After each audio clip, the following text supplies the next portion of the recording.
একদিকে দেশের জনপ্রিয় রকস্টার, অন্যদিকে ধনাঢ্য ব্যবসায়ীর মেয়ে। প্রেম করে বিয়ে, তারপর বিমানবন্দর থেকে গ্রেপ্তার, থানা হাজত, আদালত আর সবার সামনে প্রেমিকার এক চুমু, যা তোলপাড় করে দিয়েছে পুরো দেশ।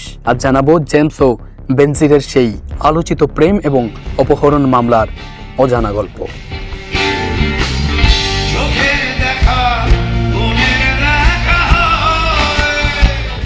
2002 সালের 24 অক্টোবর যুক্তরাষ্ট্র থেকে দেশে ফেরেন রকস্টার জেমস ও তার স্ত্রী বেনজির সাজ্জাদ। কিন্তু বিমানবন্দরেই অপেক্ষা করছিল পুলিশ। বেনজিরের বাবা ব্যবসায়ী ইকবাল সাজ্জাদ উত্তরা থানায় অপহরণ মামলা করেছিলেন। অভিযোগ ছিল 2002 সালের 28 জুন কোচিং থেকে ফেরার পথে জেমস, গীতিকার বিশু শিকদার এবং জেমসের গৃহকর্মী মিলে তার ও লেভেল পড়ুয়া মেয়েকে অপহরণ করে আমেরিকায় নিয়ে যান। সেই অভিযোগের ভিত্তিতেই গ্রেপ্তার করা হয় জেমসকে।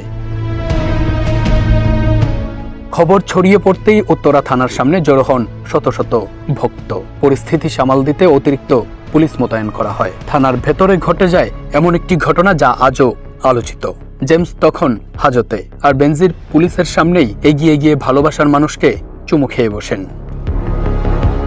ওসি বিস্মিত হয়ে প্রশ্ন করেন, এসব কি হচ্ছে? বেনজিরের জবাব ছিল মাত্র একটি বাক্য, ভালোবাসার প্রমাণ দিলাম। এরপর তিনি জানান 2000 সালে তাদের পরিচয় হয়। পরে যুক্তরাষ্ট্রে গিয়ে তারা বিয়ে করেন। এমনকি তিনি দাবি করেন তাকে বিয়ে করার আগে জেমস তার আগের স্ত্রীকে আইনগতভাবে ডিভোর্স দেন। তিনি বারবার সাংবাদিকদের অনুরোধ করেন তাকে যেন বাবার কাছে ফিরিয়ে দেওয়া না হয়। পরে আদালতে পাঠানো হয় দুজনকে। জেমসকে কারাগারে এবং বেনজিরকে নিরাপত্তা হেফাজতে রাখার নির্দেশ দেন আদালত। কয়েকদিন পর আবার আদালতে তোলা হলে বেনজির স্পষ্ট জানিয়ে দেন তিনি বাবার সঙ্গে যাবেন না। বিচারক তার জবানবন্দি ও বিয়ের কাগজপত্র দেখে বেনজিরকে নিজ জিম্মায় মুক্তি দেন এবং জেমসকেও অভিযোগ থেকে অব্যাহতি দেন। সেদিন আদালতে উপস্থিত ছিলেন দেশের অনেক জনপ্রিয় সঙ্গীত শিল্পী আয়ুব বাচ্চু, এন্ড্রু কিশোর, তপন চৌধুরী, সঞ্জীব চৌধুরী, হাসান, বাপ্পা মজুমদার, বেমি নাজনীন সহ অনেকে। পরে জেমস ও বেনজিরের সংসারে একটি কন্যা সন্তানের জন্ম হয়। কিন্তু সময়ের সঙ্গে সেই সম্পর্ক ভেঙে যায়। পরে জানা যায় বেনজির মেয়েকে নিয়ে যুক্তরাষ্ট্রে স্থায়ীভাবে বসবাস শুরু করেন এবং তাদের দাম্পত্যেরও ইতি ঘটে। এক সময় আদালত প্রাঙ্গণে দাঁড়িয়ে বেনজির বলেছিলেন, আমি জেমসকে ছাড়া বাঁচব না, আমি জেমসকে ভালোবাসি।